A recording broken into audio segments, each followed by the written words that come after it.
De l'art, un mot, un face-à-face. Cartel.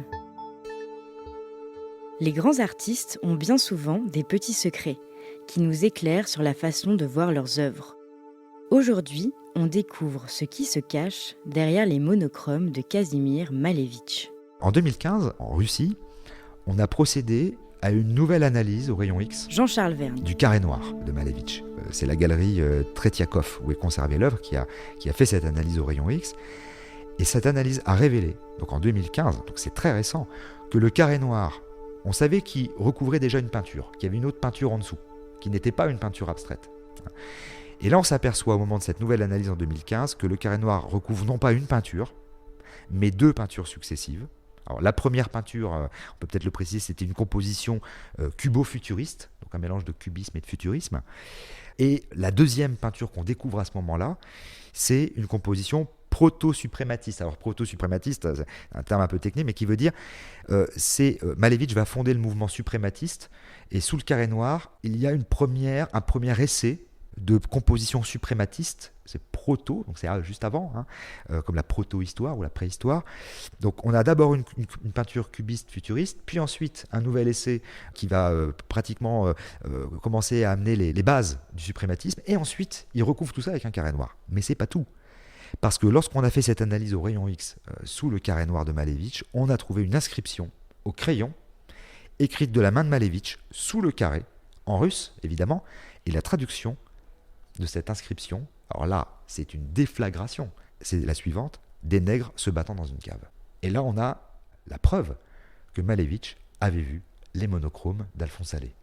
C'est-à-dire que le carré noir de Malevich prend appui sur la première tentative, sur ce premier monochrome d'Alphonse Allais, sauf que Malevich n'en fait pas une blague. C'est-à-dire qu'il retourne l'humour d'Alphonse Allais vers quelque chose d'au contraire très sérieux, puisque le projet qui sous-tend la réalisation de ce carré noir sur fond blanc, c'est de produire une icône religieuse, orthodoxe, suprême, c'est-à-dire absolue. Une icône qui synthétiserait toutes les icônes religieuses orthodoxes. Quand on entrait dans une maison russe, dans une habitation, il y avait toujours dans un coin de la pièce, accroché vraiment dans l'angle de la pièce, une petite icône représentant un saint censé protéger, veiller à la sérénité des habitants de la maison.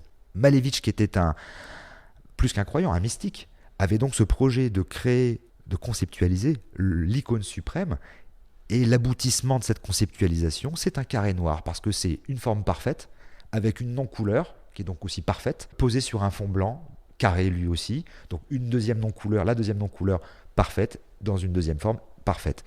Et la première fois qu'il expose ce carré noir sur fond blanc, il l'accroche dans l'angle de la pièce d'exposition, comme une icône religieuse. Donc on trouve au rayon X, sous le carré noir, l'inscription des nègres se battant dans une cave, et ça reprend complètement les titres donnés par Alphonse Allais à ces monochromes. C'est extraordinaire. Donc 3 ans après avoir produit son fameux carré noir sur fond blanc, Malevich va peindre en 1918 ce qu'il constitue pour lui l'aboutissement de cette quête d'absolu. C'est donc un tableau qui est constitué d'une forme quadrangulaire blanche, exécutée sur un fond blanc. Les deux œuvres, carré noir et carré blanc, sont identiques.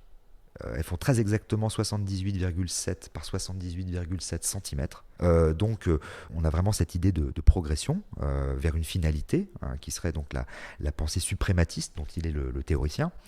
Le suprématisme, c'est vraiment c'est fondé sur le zéro des formes. C'est Malevich qui dit ça, le zéro des formes. Donc il privilégie l'emploi de formes géométriques et de lignes qui sont déconnectées de toute signification. Ce sont les premières œuvres véritablement abstraites de l'histoire de l'art, les carrés de Malevich. Donc il y a vraiment une quête de pureté. Et donc, comme je l'ai dit, les origines de cette quête, elles sont à la fois ancrées dans un mysticisme qui est hérité de la religion orthodoxe et de ses icônes, et puis aussi dans les écrits d'un auteur de l'époque qui s'appelait Piotr Uspansky, et qui avait écrit sur la 4e dimension. Et ces écrits auraient eu aussi une influence importante sur Malevich. Donc on est baigné dans un contexte qui est à la fois un contexte mystico science-fiction quasiment, la 4e dimension, enfin bon, voilà. Donc c'est une œuvre conceptuelle en apparence, mais en fait elle est profondément mystique dans les raisons véritables qui ont prédisposé à sa conception. Donc c'est le premier véritable monochrome de l'histoire de l'art, le carré blanc sur fond blanc, dans la mesure où le carré noir n'était pas un monochrome, puisqu'il était enchâssé dans un carré blanc. Voilà. Cartel. Et ça va être vraiment le début de quelque chose qui va Par Jean-Charles Verne. Véritablement concentrer toutes les craintes, toutes les peurs, tous les rejets qu'on a déjà évoqués. Jean-Charles Verne est critique d'art et directeur du FRAC Auvergne. Cartel est à retrouver en téléchargement sur toutes les plateformes de podcast.